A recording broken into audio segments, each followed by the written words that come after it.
On nights so long and cold that your breath froze the moment it left your lips, medieval people understood that what kept them alive wasn't the fire. It was what hovered above their heads. Smoke. Their houses didn't have tall chimneys like we imagine. The fire burned right in the center, and the smoke was left to gather, to thicken, to cling to the roof, coating the beams like a dark blanket only they dared to trust. What looks like poverty was actually a crude but effective heating system. When the smoke wasn't vented out, it trapped every bit of warmth, forming a dense thermal layer hanging right under the roof. The whole family lived and breathed in the lower zone, where the air was still clean enough to survive, while above them was the warm zone, a kind of ceiling of fire that carried them through the deepest hours of cold long after the flames had died. It wasn't that they didn't want ventilation, but they knew that air too clean meant heat disappearing too fast. That's why the gaps in the roof were stuffed with straw, and the vents were only cracked open when absolutely necessary. The smoke also dried the wood, drove away insects, prevented mold, and even hid the family from wandering eyes at night because no one could see any fire inside. What we see as inconvenience was once the boundary between life and death. If you find this perspective intriguing, leave a thought below. Who knows, you might realize you've been underestimating the intelligence of the people who survived in that world of darkness and smoke. In cold so brutal that a single deep breath could freeze into white frost right on your collar, medieval people understood a harsh truth we often forget. Get just one layer of clothing wrong, and you could freeze to death in an hour. Wool wasn't clothing. It was the final wall between life and death. They didn't wear one thick garment. They wore many thin ones, each layer holding a pocket of warm air like stacked lines of defense. The outer layer was coarse and heavy to block the cutting wind, the middle layers soft and snug to trap heat from the skin, and the innermost linen kept dry to absorb sweat before it could turn to ice and kill the wearer. Field workers constantly took layers off and put them back on to avoid sweating, because sweat meeting cold wind would turn their clothes into a block of frozen stone in minutes. When night fell, they pulled on woolen hoods, wrapped their hands in rough fabric, and covered their mouths with thin wool scarves to hold on to the last bit of warmth before it turned to ice. That technique wasn't a habit. It was survival knowledge passed down through generations. On winter afternoons when the sun only managed to flicker and then vanish like a warning, medieval people were always racing against a single enemy, the night wind. They knew well that if they didn't pack enough straw into the walls before darkness fell, the cold drafts sharp as blades would slip through every wooden gap and choke out the warmth the family had spent all day trying to gather. It sounds like a crude building trick, but in reality, it was the line between life and death. Straw was stuffed into every crevice, along the floor, up the roof, around the doors, even around the bed frame. Their hands turned red and cracked from the cold, but they kept pressing fistful after fistful until the walls grew thick enough to be a fragile barrier against the white death outside. The smell of damp straw, the faint trace of mice, and the smoke from the main hearth seeping through the layers created a warm, heavy scent that was comforting but also a warning. The most shocking part is that this very layer of straw, something we think of as cheap material, often insulated better than the stone walls of the wealthy. While castles could freeze through from drafts, straw huts stayed warmer simply because they knew how to pack it at the right moment. When the wind slammed against the outer wall, the straw trembled softly as if breathing, holding on to the last bits of heat the fire had left behind. That wasn't a technique. It was an instinct sharpened by cold that tried to kill them every single night. If you ever thought straw was only for stables, maybe now you see it differently. Share your thoughts below, because you might realize the line between life and death back then was far thinner than we imagine. In houses no larger than a modern kitchen, where wind hissed through every crack in the walls and the cold could cut straight through your ribs, medieval people understood one simple but brutal truth. One body shivers, but many bodies survive. That's why when night fell, the whole family, from children to parents to grandparents, slipped into the same sleeping space, wrapped themselves in the same wool blankets, and pressed skin to form one continuous ring of heat. There was no privacy here. Warmth was the only thing that decided who would wake up the next morning. Children always lay in the middle, protected by the adults' body heat, while the elderly were placed right beside the hearth to prevent their temperature from dropping too low. On the harshest nights, they even let dogs or goats curl up at the foot of the bed, not out of affection, but because each animal was like a living ember that never went out. Thick curtains or rough cloth hung around the bed created a small enclosed pocket, a mini heating tent that trapped whatever warmth they had left. What looked like poverty was so effective that if one person slept alone, they could freeze to death in just a few hours. What surprises us most is how simple it was. They didn't need heaters, they didn't need technology, they just needed each other. And when you think about that, doesn't a little warmth find its way into your chest, too? On nights when the temperature dropped so low that water in a bucket froze solid after just a few breaths, medieval people didn't rely on a fire burning through the night.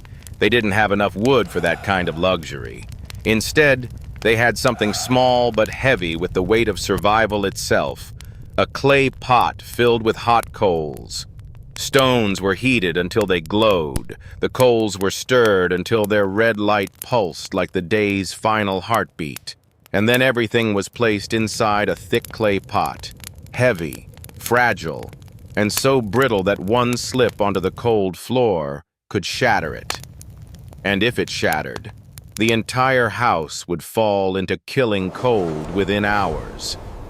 They kept the pot inside a straw-lined wooden box, or under the table, beside the bed, beneath the wool blankets, the warmth seeping out quietly in the dark, like a trapped ember still fighting to keep everyone alive.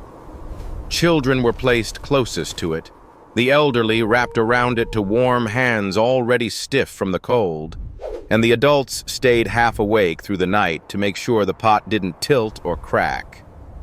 The strange thing is that these rough clay pots outperformed many modern devices. Little smoke, little fuel, yet capable of holding heat for hours like a hot heart beating softly in the dark house. Looking at them, you understand how something so small could decide the fate of an entire family. What do you think? Have we in the modern world forgotten how to value such fragile sources of warmth? In lands where winter lasted so long, people forgot the smell of warm soil. Where the north wind swept across the fields like an old curse, medieval people chose a way of surviving that sounded strange and almost mythical. They went underground. These semi-subterranean houses, half above and half below the earth, weren't the product of poverty, but of quiet understanding of the ground's power.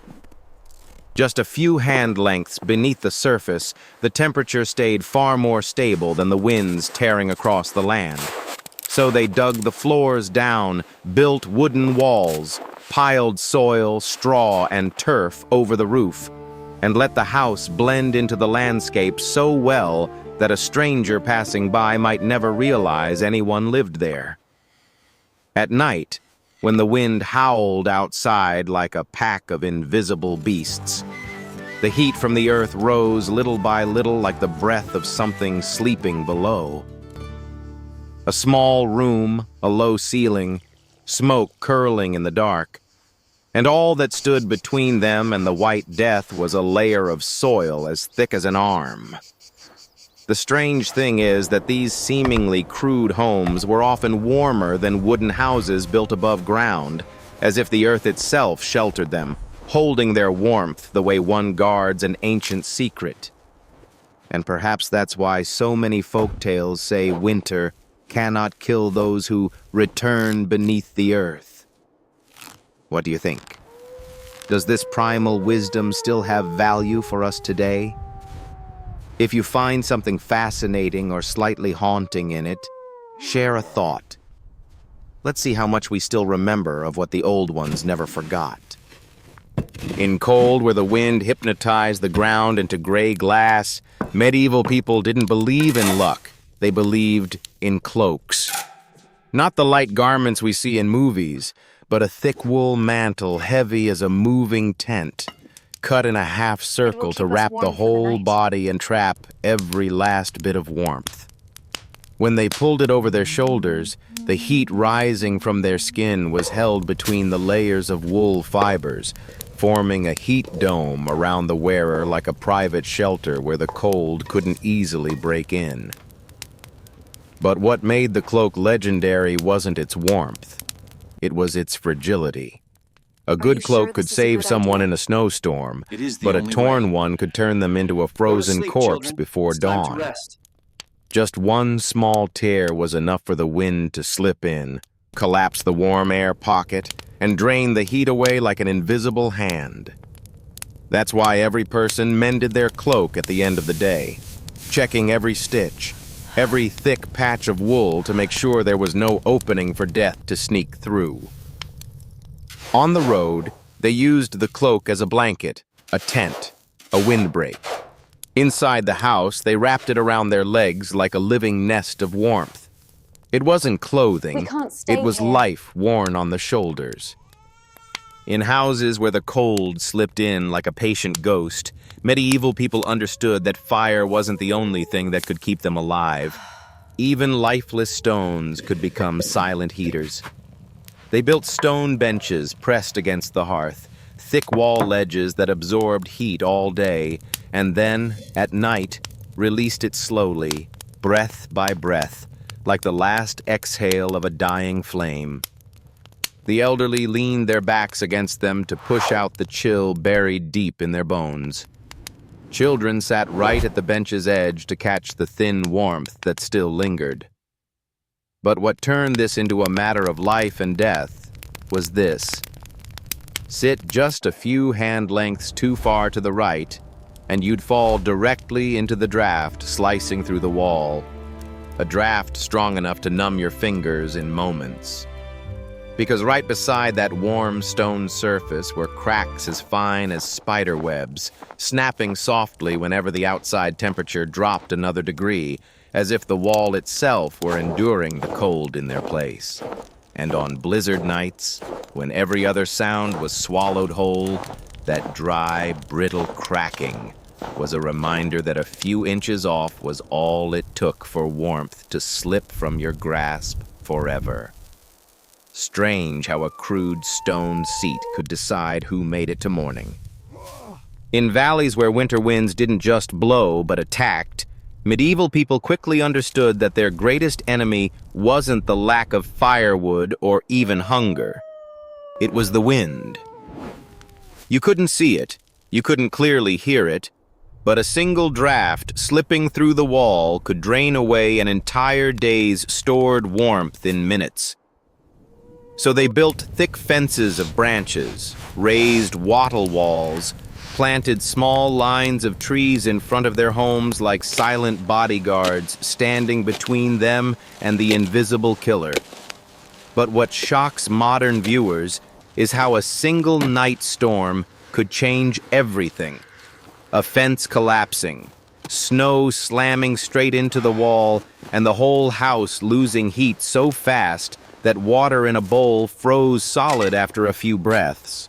One small mistake, one broken stake, and the family had to curl tightly around the hearth as if battling death itself. And yet the paradox was this: the wind was the killer, but the sun was the only medicine they had. Medieval people oriented their homes to the south, opening doors on the rare sunny days so the light could touch the earth walls and stone walls, turning them into crude thermal batteries. Wind-sheltered corners of the yard where the sun stayed for hours became places to dry clothes, mend garments, prepare food. Tiny sun traps just strong enough to carry them through another winter. One side was the wind, the invisible enemy. The other was the sun, the saving light. And between those two forces, medieval people stood firm through instinct and quiet wisdom alone. On winter nights, when even the wind sounded like someone grinding their teeth in the dark, medieval people had one final secret. Something no one would expect could keep them alive. Ashes. What seemed useless after the fire died turned out to be the last source of warmth they could hold on to. When the flames had faded and firewood was running low, they scattered a layer of hot ash across the floor, laid a hide or rough cloth over it, and lay down as if resting on the final breath of the day. The ash released heat slowly, just enough to push back the cold for the first few hours, the life or death window before the body settled under the wool blankets. But what made this technique almost legendary was how they hibernate the fire. Before sleeping, they buried glowing embers under a thick layer of ash, letting the ash smother the flame while keeping the core heat alive beneath. By morning, all it took was a light stir for the fire to flare back to life without needing to start from scratch. A crude survival technology, yet so clever that many families made it through entire winters simply by knowing how to let the fire sleep correctly. Ash was also packed into wooden boxes as foot warmers, used to heat clay pots or stuffed along walls to block drafts. A poor material, yet unbelievably resilient. When you think about it, it's strange that what kept them alive wasn't the burning fire, but the trace it left behind. And maybe that reminds us that sometimes life doesn't cling to the brightest thing, but to the small things others forget. If this story opened a new perspective for you, leave a comment sharing your thoughts. And don't forget to subscribe to the channel to keep exploring survival secrets time has buried.